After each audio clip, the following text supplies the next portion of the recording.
Good evening, ladies and gentlemen, and welcome to the Bagpipe Report. My name is Blake Norton. We got 60 great minutes coming up. We're going to preview next week's big season finale double episode of the Bagpipe Report. Then we go to Seattle, Washington for all the week's news with Brian Alvarez, and then it's on to a very special edition of Norton's Notes. Finally, we take you inside the mind of the biggest new star in British professional wrestling. There's a lot of talk about this guy right now. You've asked for him, you're going to get him. Today on the Bagpipe Report, we bring you the man known as Birchill! God dang it, will you stop doing that? The taxi almost got a heart attack! I'm sorry, God, I didn't mean to scare you. God, do that again!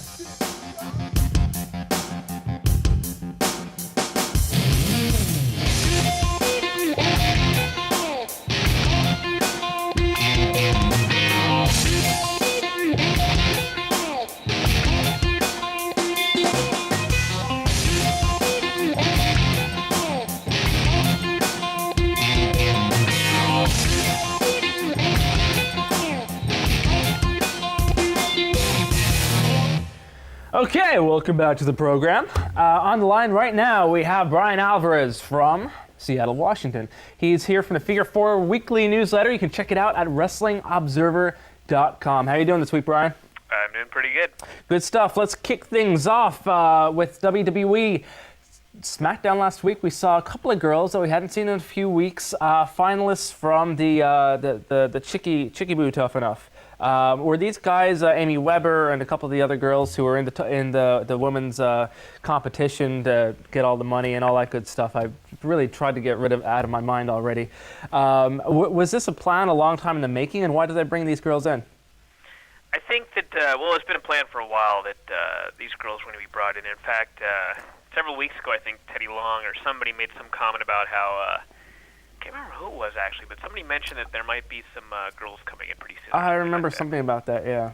Yeah, but to me, the whole deal is this was like the worst week to do this humanly possible, because they're in the middle of a Tough Enough deal where fans are supposed to vote. And they're exposing the fact that, yeah. It pretty much just told fans, all this voting you did for the Diva Search, it meant nothing. 90% of the girls in that contest got a job anyway. Right. All you did was vote for who got the most money, who won the prize, who got to be on TV first. And really, Carmella and I can't remember the other girl's name, but only two of them haven't gotten a job yet. Really? So that should tell you something about the Tough Enough deal, which is I would suspect that every guy that's left, and probably some of the guys, in fact, one of the guys that already has been cut, are going to end up getting developmental deals. Right. So, there's not much downside there, is there? I mean, like, WWE isn't throwing out a whole lot of money for that, so it doesn't hurt them too much. No. Okay, moving right ahead here. Has Viscera signed back with WWE? Because he's been showing up to a lot of shows recently. Has who? Viscera. We were talking about it. No, he's not signed, but they told him anytime they could think of something to do with him, they'll use him. That's kind of an odd arrangement, isn't it? Well, I don't think they're worried about him jumping ship at the competition. I'm sure not. Now, talk to me about the direction of Raw right here. I'm trying to figure out exactly where we're going. Last week, I actually, this could be the first time I've ever done this. No, the necrophilia one was the first time. This is one of the few times I've ever turned off a wrestling show in disgust. Just seeing the top bad guy, Hunter, in the ring, being attacked and cheated upon by numerous good guys, unquote. I mean, it's just the most ass-backwards writing that I've seen in... I really can't remember the last time I saw wrestling booking done so fundamentally badly on anywhere near this kind of scale. Where is this coming from? Well, it's coming from Hunter, I would suspect, or at least his wife. It was one of the... I was actually really amused by it because it was so bad. Really? Like, it was. I know, but it was bad in the worst kind. I mean, like any legs that Jericho or Benoit or God forbid, don't get on me for this, but even Maven had. I mean, the fact that they're all cheating to try and beat Hunter just kills their heat stone dead. It was phenomenally bad, and it was Hunter trying to be Superman. He wanted to be Steve Austin and The Rock, when they were baby faces and be the top heel at the same time. Right. And it was one man trying single-handedly to kill an entire program. And Benoit gives this brilliant speech that really makes me want to see the main event about how the world title isn't about anything but the passion. I mean, God, when I saw that promo, I was like standing up. I wanted Benoit to win for the title on Monday night. And then like 10 minutes later, he's cheating in the match, which completely degrades the title. You know, it's like so inconsistent. And here's another piece here. The Eric Bischoff going on vacation bit. How many months of storyline have they spent on Vince McMahon swooping in and basically saying, and we complained about this before, Raw sucks, you have to make it better. And now Eric Bischoff says, you know, I don't care, I'm leaving for a month, and Vince has nothing bad to say about it whatsoever. It's like Bischoff just gives up, and Vince doesn't show up and even seem to give a shit. It's like, what? What is going on here? Well, there's a million questions about both shows. It's obvious nobody has any idea what they're doing, and look at the main event of the next pay-per-view now, which is Bradshaw the heel against three baby faces. Right. Same sort of deal. We saw it for 4 straight weeks on Raw. All the good guys, double teaming and triple teaming on Hunter, yeah. And Hunter, surviving the entire way. I think that Hunter is so delusional that he thinks that he's such a great heel that if all the bad guys beat him up, fans are going to enjoy it because they hate him so much. Mm-hmm. But in reality, that's just not how things work nowadays. He's not that good a heel. Mm-hmm. People don't really care about him that much. No. And the best part of Raw was when the top baby faces were cheating and getting booed. I was dying. Yeah. I mean, it's so bad, but it was so great because you just knew what was going to happen. And, how they could not have figured that out. How nobody could have looked at the script for the show or whatever and said, maybe 3 men beating on Hunter's not a great idea. When did you lose your passion that you derive such perverse pleasure from that? When did I? Yeah. Oh, this was during the invasion. It may have been a little earlier. It may have been during the love triangle. Oh boy! And when they screwed that thing up, it was like, okay, well, whatever. We were talking a few weeks ago about how William Regal and Eugene won the tag titles in England, and it was this great moment, and they just kicked you in the nuts after the commercial break, putting the belts back on La Resistance. And we came out here next week, and I said to you, they better have a damn good reason, because that was a real feel-good moment. And then again, at the end, I felt like I was kicked in the nuts.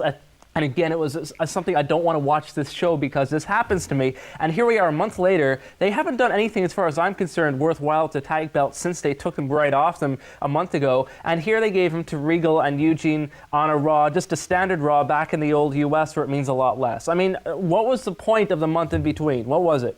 There was no point. The point was to anger the fans in England. That's right. You get them angry enough, they don't buy the pay-per-views, and then you can... It sounds stupid, but look at... I saw this whole thing go down in WCW a million times with Flair, every babyface. The idea was you go to their hometown and you bury them. And it seems stupid, but there used to at least be a mentality 30 years ago or whatever, where if you get heat on a guy in his hometown, you're coming back to the town the next week so he can get his big revenge. You sell some tickets. Yeah, fans are going to want to come back the next week to see him get his revenge. Well, it's not like that anymore. You don't go to a city every single week. Yeah, you don't have 6 or 7 towns. So the point of going to a guy's hometown and burying him, and then just leaving and not coming back for months and months, and all that does is get and then the 6 fans months to go, later, they come back and they do it again. They do it again. It's like, oh God, someone help me right now. Okay, moving joyfully along. I want to talk about TNA real quick. Their upcoming pay-per-view. It's pretty much our worst fears confirmed. This is like an edition of TBR. This is our greatest. This is going to be a great show. I cannot wait for this main event.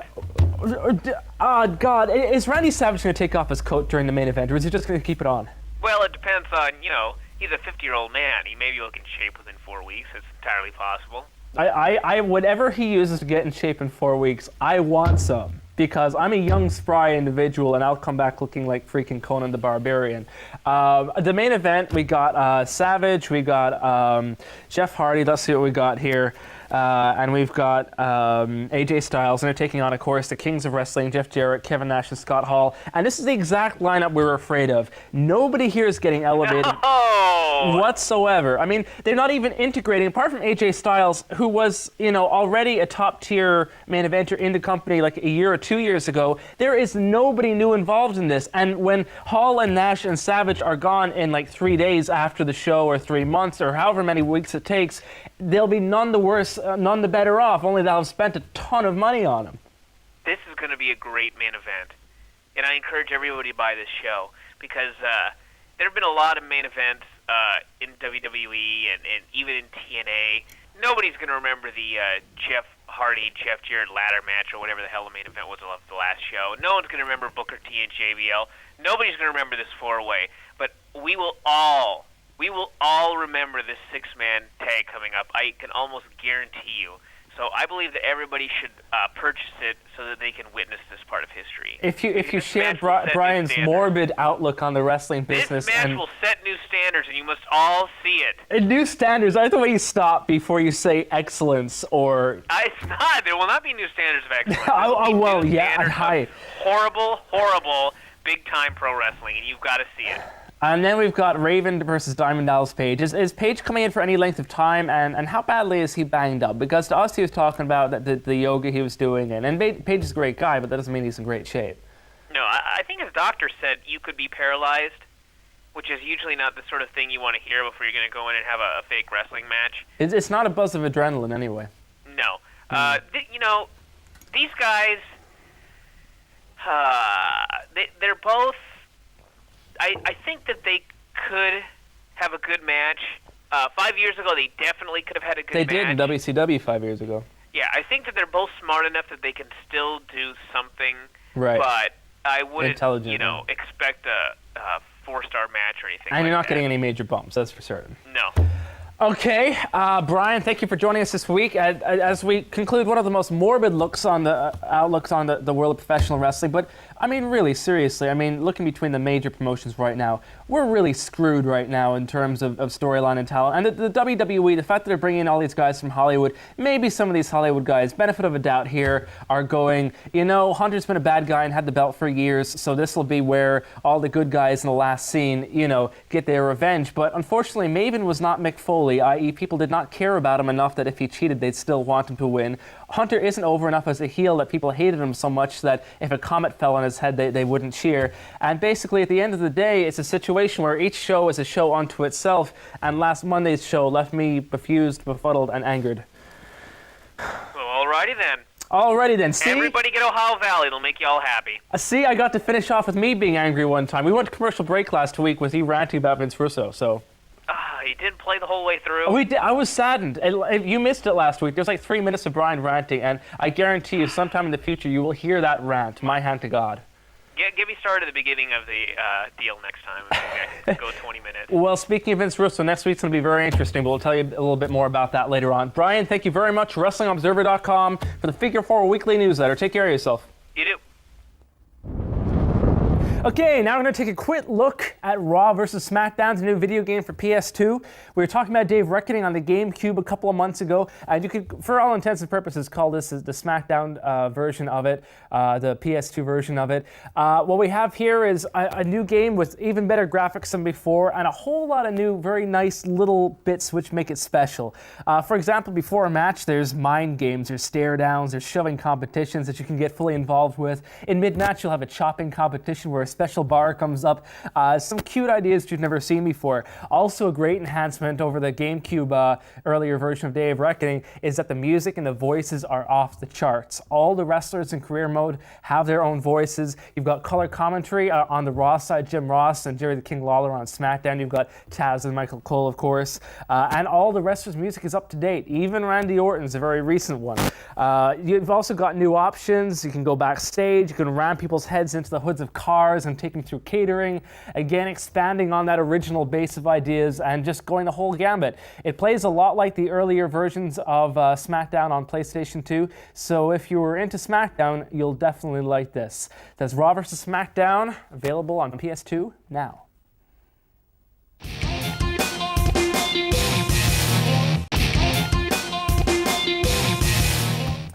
Now, as we march forth towards next week's special double edition of TBR, we're doing something a little bit special. Next week is going to be a bit of a debate, and as part of that debate, you're going to need to know where I'm coming from. That's this edition of Norton's Notes. The death of wrestling kayfabe, which basically means that wrestling is real and maintaining that magic, the fact that that's been destroyed has hurt wrestling more than I can even describe. Shoot angles, which is basically when they go out and make it like what's happening now in wrestling is real, even though it's scripted, but everything else is still scripted, hurt wrestling very much, because to do them, you're basically saying, hey, the rest of our show is fake, but this part is real, even though most people know that this part isn't even real anyway. All that does is damage people who have invested emotion in the talent and in the character and in the storyline writing. These days, I find myself watching shows to critique the talent, not simply to enjoy the story and believe in the characters. I want to be a part of the illusion. That's what pulled me into wrestling when I was 11 years old, but like so many other fans who want to give their benefit of the doubt and be positive about embracing the sport, I've just been insulted too many times. People can't enjoy being a naive mark anymore, and the marks are the people who generate the money, the heat, the tickets. In presenting TBR, I would love to bring kayfabe back, but I can't do it. If I acted like wrestling was real, people wouldn't tune in. They'd get their information from someone else. But at least what I try to do is instill a little bit of respect towards the talent and what they have to go through. You've no doubt noticed my disdain for the half-assed garbage which is passed off as booking or script writing these days. Wrestling storytelling is not nickel and dime. Wrestling storyline is an art. It takes patience, consistency, and real talent, much the same way a great match does. Going to the Home Depot to buy chairs, ladders, and tables to put under the ring is grocery shopping. Anyone can stick a blade in their head on camera. Does that make you a good wrestler? No. And your injuries don't make it a good match. A big part of the problem is that so much of the young talent that's flooded into the business the last 5 or 10 years, they wear the basic inside facts of wrestling is scripted like some sort of badge because they're so inside. Everyone's so insecure that they don't understand what the business is about, that they feel they have to go out and just rape all of wrestling's mysteries time after time because, oh God, otherwise people might consider them a mark. I've got news for you. Without the marks, there would be no wrestling business. Just because there's a Dave Meltzer or a Brian Alvarez out there doesn't mean the fans are suddenly wise to how the whole business works. Why are we acting like they are, or even like they want to be? Even today, most fans are happy to turn on the TV at 9 p.m. to watch their favorite show. They don't need to go online and gossip and obsess over every little detail. Unfortunately, we're turning away these fans because every promoter today is writing as if they don't exist.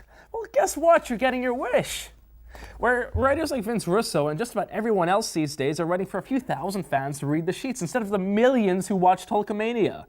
The dawning of that practice some years ago was the most idiotic and damaging thing in the history of the business. And these dumbasses are destroying the business and catering to the minority because they want to be cool and they want to be insiders. While we've managed to leave a huge amount of the wrestling fan base disillusioned, a huge portion of the small number of fans who go to indie shows these days are, in fact, inside publication readers. So with these guys, why are we having bookers priding themselves on having indie wrestlers play different characters in different territories? Because of television and the internet, the indie world is one big territory. And unless wrestlers are going to promotions or regions where the inside wrestling media isn't a significant factor, they're just, again, alienating the greater wrestling public, the people who want to believe in the characters they see. Of course, most inside wrestling fans don't even want to watch to enjoy the match anyway. They want to critique the angles and for the life-endangering moves. Everyone thinks they're a goddamn expert because they know a half a dozen inside phrases. Truth be known, I can't blame them all that much for their attitudes because it's the promoters who've made it impossible for people to be marks anymore. I mean, seriously, when's the last time a fan bought a ticket because they were actually motivated by their love for one wrestler or one character? When's the last time a wrestler or a storyline was booked realistically, consistently enough for a fan to buy into them and enjoy them and appreciate them without a Vince Russo big swerve out of nowhere, which is basically where the characters and the storyline completely change direction all of a sudden just to catch the fans off guard. What a great swerve. Now let me see that one coming. Well, that's because most of the time it makes no goddamn sense. You're supposed to keep fans interested, not confused. Let me tell you something. I've known the exact day of the year that Santa Claus was going to get here a year in advance every year since I was 8 years old, and it hasn't hurt it for me or anyone. I mean, I am your hookup on Santa Claus, but it hasn't hurt me or the millions of other people who know exactly what's going to happen either. But let me tell you something, if Santa Claus came out with Santa Claus revealed for $7.95 on pay-per-view, where you get to see the inside scoop, the little cameras they plant on babies so he can see who's naughty and who's nice, the zebras they paint as reindeer, and they put jetpacks on their back, then they have them driven by super intelligent frogs across the night sky, because there's no such thing as elves, of course. Oh yes, and a tawdry affair with Mrs. Santa Claus, also known as Mrs. Spankenstein of the German Scheisse videos. If they revealed all that on pay-per-view for $7.95, I'm sure they would make a killing. They'd make a lot of money off that pay-per-view. But I bet you dollars for donuts, the next 1,000 years, there's going to be a hell of a lot fewer kids at all the department stores, thousands of them all over the world, to see Mr. Kringle. The jolly bastard makes a killing on the pay-per-view, but he suffers in the long run. And that's exactly what we're doing here with wrestling. Wrestling sold its secrets to the mainstream media for a few tax breaks and to the fans for a temporary edge, a couple of hot-shot angles. It's suicide. It's like Coca-Cola selling their secret recipe. So with promoters having sold out the integrity of the stories and the characters, the fans watch for the moves instead. But wrestlers don't even sell moves anymore. They land on their head time and time again, pop back up, show no ill effects, proving night in and night out just how fake everything they do is. And then when people do get hurt, people can't even appreciate it. They don't even believe it. That's great storytelling, guys. Bravo! We have to move 1,000,000 miles an hour and jump off every balcony and use one of 3,000 dozen finishing moves and short rusty syringes, jab them into our eyeballs and beat each other's heads in just so we can no-sell all of that so that the 24 sheet-reading fans in the crowd who actually bought tickets to the show think that we're work-rate gods and they can tell their dozen friends how great it was. No, it wasn't great. You're an idiot, because Bret Hart and Davey Boy Smith sent 80,000 people home from Wembley Stadium happy and got up the next day and went to work none the worse for wear. You kill yourself for 67 nut jobs sitting in the front row of a bingo hall, and do you think you're the one with talent? So now, because promoters have contradicted and violated the basic illusion of wrestling so often, they need something new. They need a new catchphrase. They need a new edge. So it's stiff. Stiff as he was so stiff. God, he hit him so stiff. I think. Well, congratulations, numbnuts. You took an art of working a match and creating an illusion and dumbed it down into two guys doing contrived gymnastics routines and then punching each other in the head as hard as they can for no reason. The finish is still going to be the same either way, and you want a pat on the back for it? To stiff a guy isn't talent. If you can do that, go become a boxer or a UFC fighter. This is wrestling. To have a convincing wrestling match takes talent. To walk away intact takes talent. Let me tell you something. Hardcore existed long before dumbass table spots and smashed light bulbs came into the US indie scene 10 years ago. Hardcore is going on the road every night, earning a living for your family, sacrificing relationships because you believe in what you're doing. You believe in the business, and you have to. It's not about injuring yourself because you're too dumb, untrained, or untalented to do any better.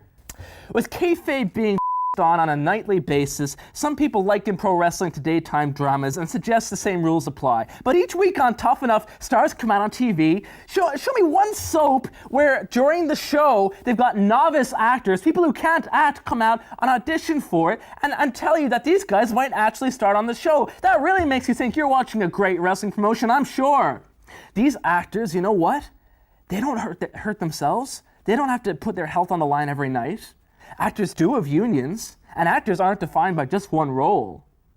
Hollywood rules do not apply to pro wrestling. It is unique. It is an insult to the 100 years of passion, blood, sweat, and tears, and countless craftsmen putting into creating this unique entity that WWE and so many other promotions shamelessly dumb down the entire art to just another daytime soap opera. That's, unquote, the direction things are going. Bull. You sold it out for a few lousy tax dollars, and you know it, you selfish, righteous bastards. All these guys saying that wrestling is a cycle and we're just in a natural low right now. I love you, Terry Taylor, you know your stuff, but I disagree. Wrestling's current rut is 100% a result of man-made idiocy. The business will remain on life support until promoters realize that while fans are curious, like magicians, as to what happens behind the curtain, it's not in their best interest to know, and it's not in the best interest of the promoters to help them find out. People have been asking me about wrestling for years, and I liken it to Santa Claus when a kid asks you. Most just want to know that it's real. They don't want to be told the actual secret, and for me to defend it to them.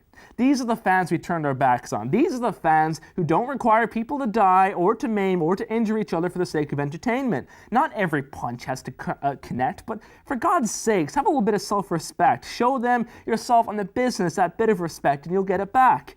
These are the real wrestling fans, and these are the ones we need now more than ever. A few days ago, a taxi driver asked me if wrestling was on the level. For the first time ever, I had to say no. There's no way you can defend it. The promoters and the wrestlers don't act like it's real, so how can I? How can I help? I can't. For anybody who's come into the business as a fan during these last 6 years, I feel very sorry for you, because you missed out on professional wrestling when wrestling was real. That's this week's Norton's Notes.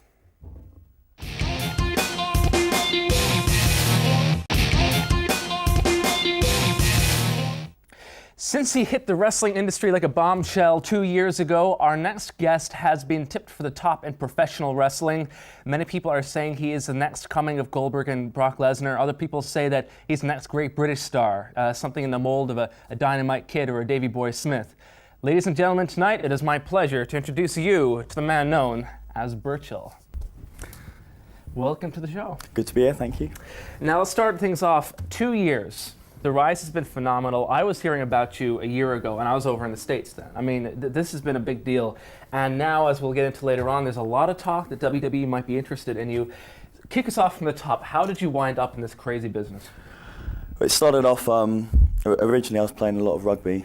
Mm-hmm. I'd gotten to a standard where I didn't think I could sort of get to the next level, say up to professional level. I was playing at a good standard. Obviously, like all guys that go into wrestling, I was always a fan. Right. When I was very young, I was a fan of the British stuff, and then obviously WWF at the time. Basically, started watching it again and thought, as you do, how do I get into it? Mm-hmm. You know, what do you do? How do you get trained? And I had a friend of mine that actually, I used to work out in the same gym as me, and he's an actor. And I said to him, how do you, I want to become a wrestler, how do you do it? And he said, actually, my friend's doing it in the States. He's gone to wrestling school. Mm-hmm. And I was like, what the hell is wrestling school? Mm-hmm. And he said, you've basically explained it. So I looked around for stuff, and I first saw an advert for the Hammerlock School. Right. They were actually having a training weekend. I ended up going along to that, and it was brilliant. I don't know if you remember, but a guy, a British wrestler, Magic, was actually one of the coaches there, and he's a real good guy and everything. Due to work commitments, I couldn't go back for a few weeks or so, and in the meantime saw the FWA Academy advertised, which was a bit closer to me. Ended up going down there for one of their weekends, and from that weekend just basically started going. So I'm quite a good advert for their weekend camps basically, and that went from there really. How important is it that you were a wrestling fan as well early in life? Because of course we had the major story this year of Brock Lesnar, who WWE put so much money into, just leaving to go to the NFL. Is it an advantage to your character and your ability to have been a fan when you were a kid? I think it's more what goes on within wrestling and what's expected of you, and with the travel and just basically the ring jobs and all the stuff you have to put up with when you first break in. We've all done it. We've all done all the hard work. I think you need to have a desire for the business from the start to do that. If you come in and you've got no respect for the business, or you've got no love for the business, as soon as you're expected to do that sort of thing, you just be like, well, this isn't really for me. I'm going to go do something else. I'm going to do another sport. That's what I found was the main thing. It's your desire to do it, and that's because you're a fan, basically. Because wrestling wasn't your first pursuit, you did rugby, you've been involved in athletics. Did you set yourself like, okay, I'm going to wait 2 years, and if it doesn't work out, I'm going to do something else? Did you have any preconceived plan as to how long you'd stick with it? I didn't. No, not how long I'd stick with it. I wanted to just, like everybody that starts out in wrestling, you want to just be involved. Mm-hmm. You want to have those matches. And for them, it's the biggest thing. And what I basically did was, as I went along, I kept setting new goals. Mm-hmm. It was to get abroad, to get to Japan, to get to the States, to get to get a full-time job and everything. And just every time I've reached a goal, I've set a new goal basically. And it's just basically gone from there. And it's just, that's what it is. It's about setting goals and trying to reach them and stuff. I've been lucky. I've been able to reach most of them. You're one of the physically biggest, in fact, people on the English scene right now. In fact, in the UK.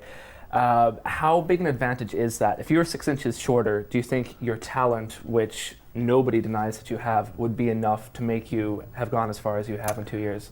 I don't think for me, not. I mean, the whole appeal with me, I think, was the fact that I was big, but I was doing the athletic moves. Right. It got a bit overkill on the athletic moves, basically, on the FWA shows. I was doing too much of it. But guys that are smaller, obviously, are going to get noticed. You've got Johnny, who's respected around the world. You know, you had Jody. You got Doug, who's not small anyway. But there's people like James Ty and that, who maybe, if he had another sort of few inches on him, he'd be, you know, noticed a bit easier. Yeah. But these guys, their wrestling talents getting themselves over anyway. Everybody's noticing them anyway. But it definitely is an advantage. It has been for me. It's been my size, basically. Did you find it difficult to fight complacency? Because, I mean, here's a guy 6'2". If he's reasonably good, he can get a spot on the show. Yeah. Whereas you've gone the whole route. You look great. You do the big athletic moves. Yeah, I did, and then I got a few kicks up the arse from Mark Sloan. Oh, yeah? Who trained me. I got a bit complacent, and he was always there to sort of just give me a gentle nudge, just to sort of keep me going up. And that was the thing. I think I probably stopped setting goals for what I was doing in the ring, and I was sort of a bit I was complacent with what I was doing and everything. But I you know, I had the right people telling me, you know, you needed to step it up, and I kept stepping it up a gear each time, and it you know, it worked out okay. But I definitely, without him kicking me up the arse, I think I would have got a bit complacent.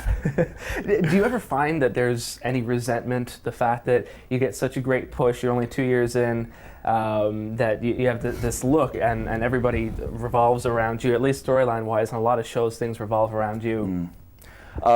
Not that I've noticed from the guys or anything.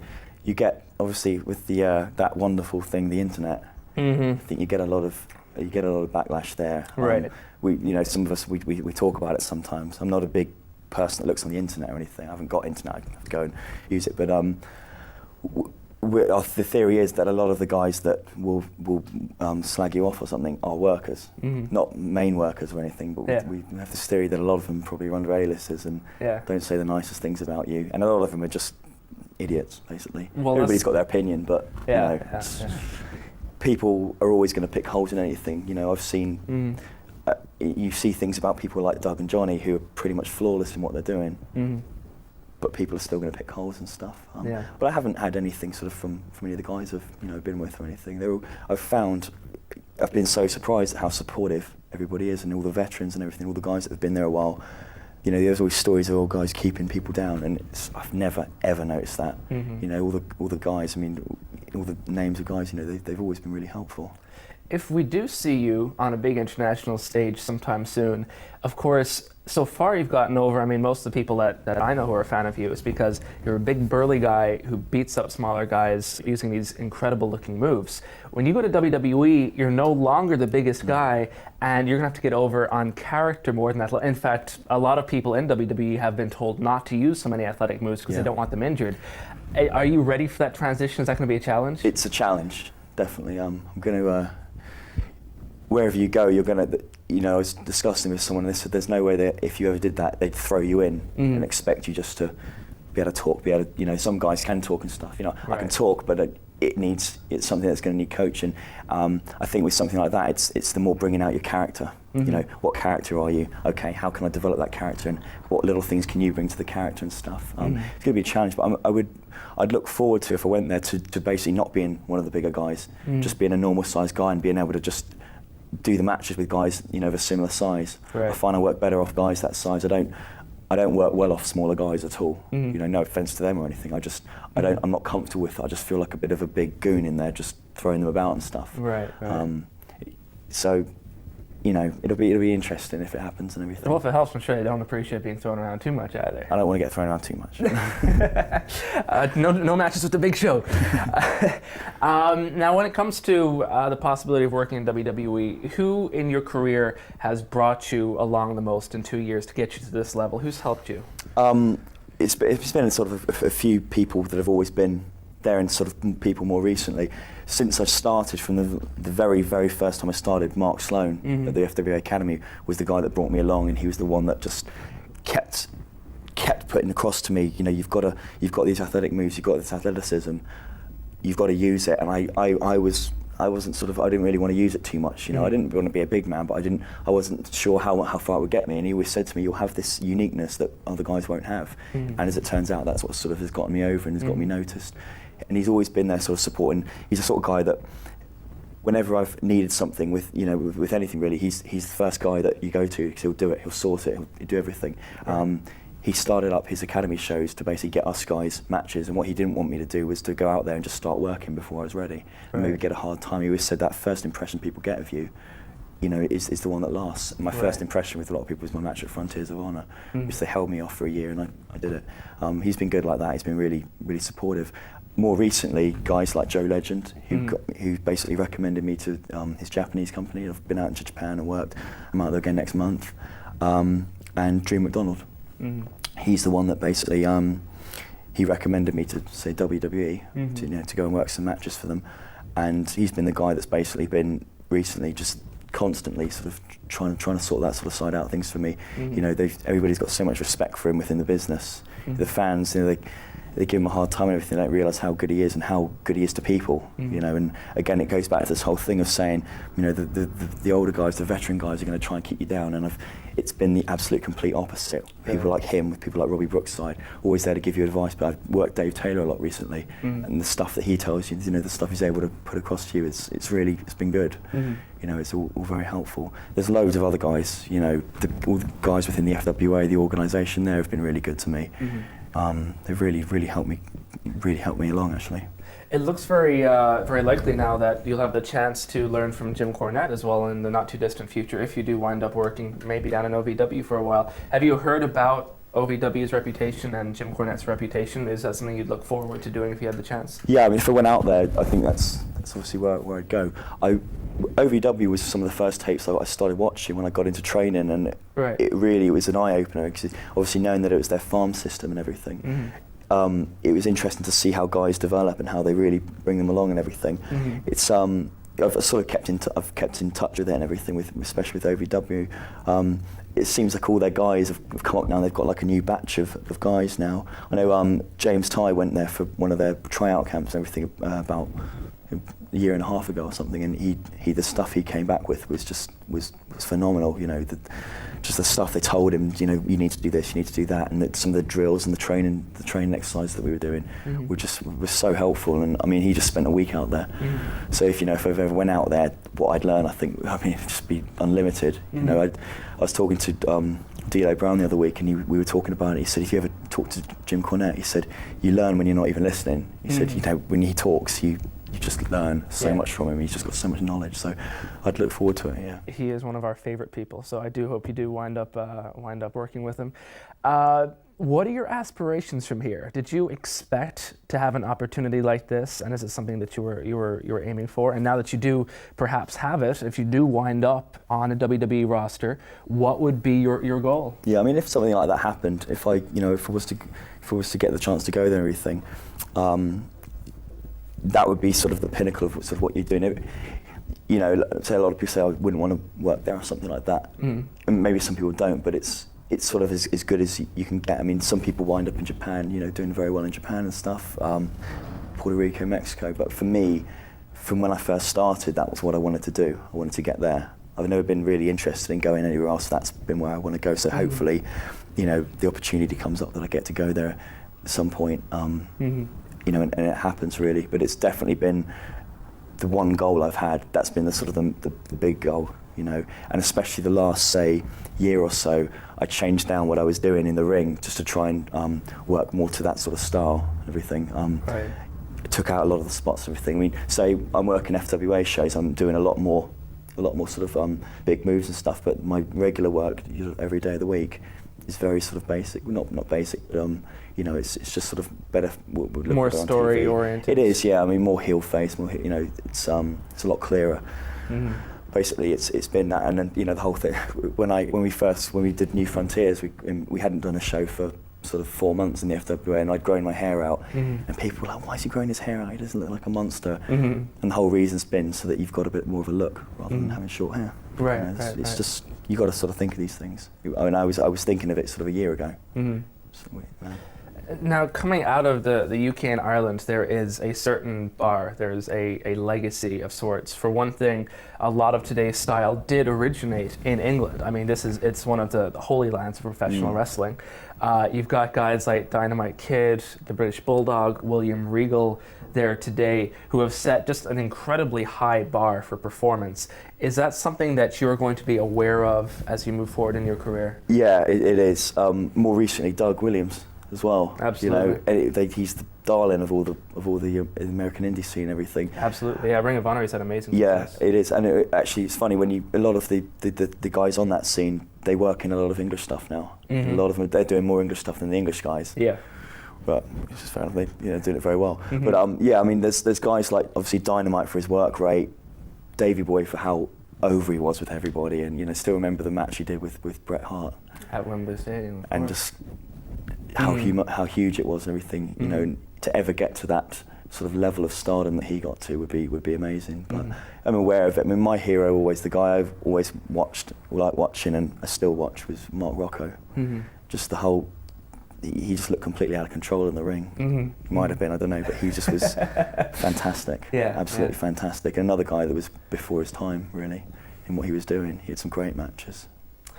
Well, Birchill, on behalf of fans all over the UK, Ireland, Europe, we wish you the very best of luck in the next year and so of your career. And we really hope that things come right for you, because you've made some great contributions here.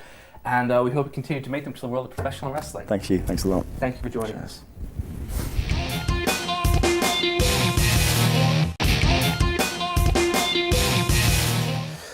Okay, ladies and gentlemen, Christmas is coming early. That's right, the big fat guy's been beaten to it. I went up to the head office, I said, "Oh no, you didn't." And they said, "Oh yeah, we did. We got another 200 pounds of merchandise." You want an easy present? Easy question. Big sack full of great stuff. 200 pounds of great merchandise from the Wrestling Channel online store, thewrestlingchannel.tv/shop. Check it out. You got great merchandise from all the top promotions all over the wrestling world. You want your stuff? Just answer this very simple question. Who did Doug Williams lose the FWA Heavyweight Championship to at British Uprising 3? Was the answer A, Hayde Vanson, B, James Ty, or C, Alex Shane? You text your answer Blake A, Blake B, or Blake C, depending on your answer, to 88066. You've got until midnight, the stroke of midnight, this coming Thursday to get those answers in. So get texting. And now it is time for another delve into the unknown world of the TBR mailbag. Our first question this week, I'm going to take two at a time because they're kind of on the same topic. First one comes from Scott, who says, "Dear Blake, what is your finishing move?" And the second one says, "Hey Blake, congratulations on getting married." Thank you very much. That's actually happening in a couple of weeks. I just wanted to know if you'll be wrestling at the TWC Super Show next year. The TWC Super Show we talked about a few weeks ago. This coming March is going to be one of the biggest shows in the history of professional wrestling, bringing together stars from the biggest promotions all over the world. It's going to be an amazing event. Maybe we could see Blake Norton versus Jushin Thunder Liger, and that's from Aram Nasrallah. I'm sure it's the third time Aram's gotten in here. That guy's lucky. First question, my finishing hold is, I call it a stew lock because it was taught to me by the late great Stu Hart. It's kind of like the Rings of Saturn. You go down for like a crippler crossface, but instead of going for the head, you take the other arm and pull it around. The first time I tried it was in a training match against Killer Cosgrave, and he wasn't too happy with it, so I kept it. The second question, I don't know if I'd wrestle on the show or not. The show's still being prepared, still being booked. I'd love to. I think, to be honest with you, I think every big star around the world would love to. So if I get the chance, great. If I don't, hell, I'm still going to be watching it because it's going to be one of the biggest events of the year. So keep your eyes peeled right here this coming March on the Wrestling Channel.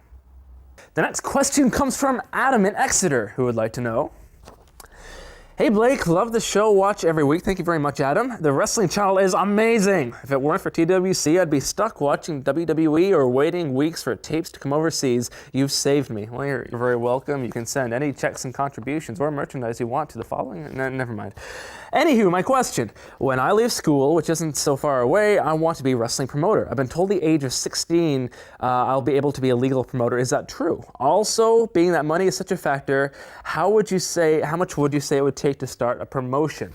Okay, Adam, you asked a mouthful right there. I don't know what the legal age to be a promoter is, let alone a wrestling promoter in England. Just about every great wrestler that started somehow illegally. I'm not sort of condoning illegal behavior, but I mean, it wouldn't surprise me if I saw a 12-year-old promote a wrestling show, because quite frankly, this is a really, really weird business. But you'd have to check your local statutes for that, I don't know.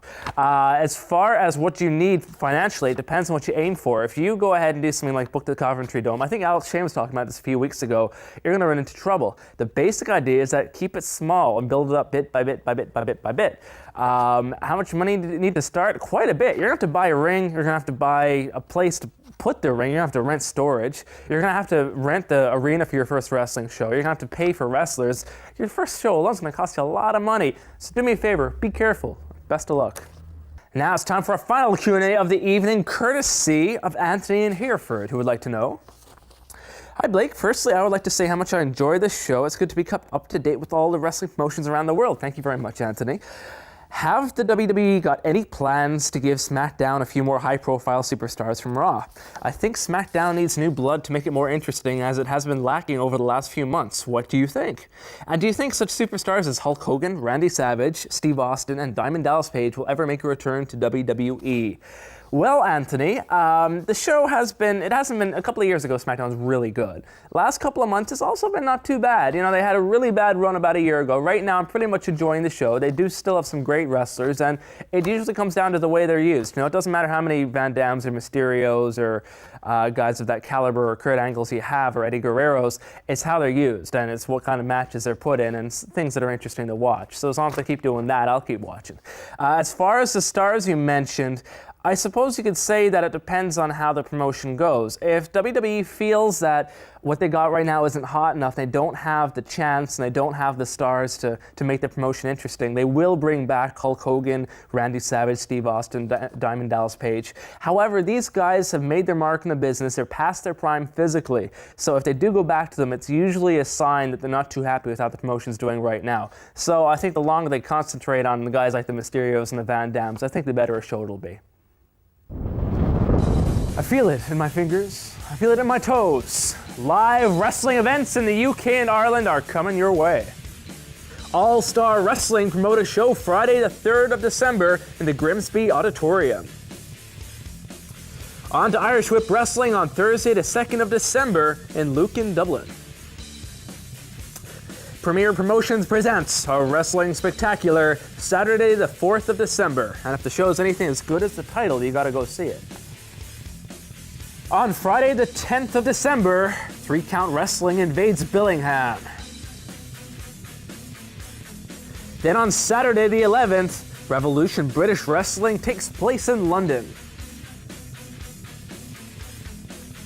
And on the same night, MPW, that's Midlands Professional Wrestling, has a show in Green Bell in Coventry. Okay, get ready to bump, sweat, and bleed your way into the holiday season right here on the Wrestling Channel. Let's take a look at some of the great action coming up in the next 7 days. We kick it off with World of Sport. Butcher Bond takes on Pete Roberts, and Jackie Paulo goes one-on-one with Ian Gilmore. On to NWA TNA pay-per-view action. Raven versus Sanjay Dutt one-on-one, and the phenomenal AJ Styles goes up against the monstrous Dallas. The top stars of professional wrestling strive to survive and earn glory by honor with Ring of Honor. Steve Corino goes one-on-one with Raven in a hardcore match, and Christopher Daniels takes on one of the top-ranked fighters in the United States of America, Samoa Joe. Then we head down south to Memphis versus Christy Ritchie versus the ODB. And then in tag team action, Kevin White teams up with Too Sexy Brian Christopher to take on the legendary Coco Beware and Kunta. That's us done for this week, ladies and gentlemen. Next week, it is our season finale of the Bagpipe Report, a 2-hour special edition with Vince Russo. If you liked this shoot before, you're going to love this. If you haven't seen him talk, this is going to take you right inside the wrestling business. You're not going to want to miss it. So we're starting 1 hour earlier next week, 7 o'clock next Friday here on the Wrestling Channel. And finally, allow me to announce the contracts after months of negotiations have been signed. Yours truly, the Celtic Tiger, Blake Norton, I will be appearing for 3CW. I've been hearing a lot about you, Ice. Been hearing a lot of great things. And I've seen your matches. But as great as you are, you're looking at greatness. You didn't spend 10 months in a dungeon. You didn't spend 10 months being stretched within an inch of your life. So on December 10th, you're going to get a wrestling lesson. Have a good week, everybody.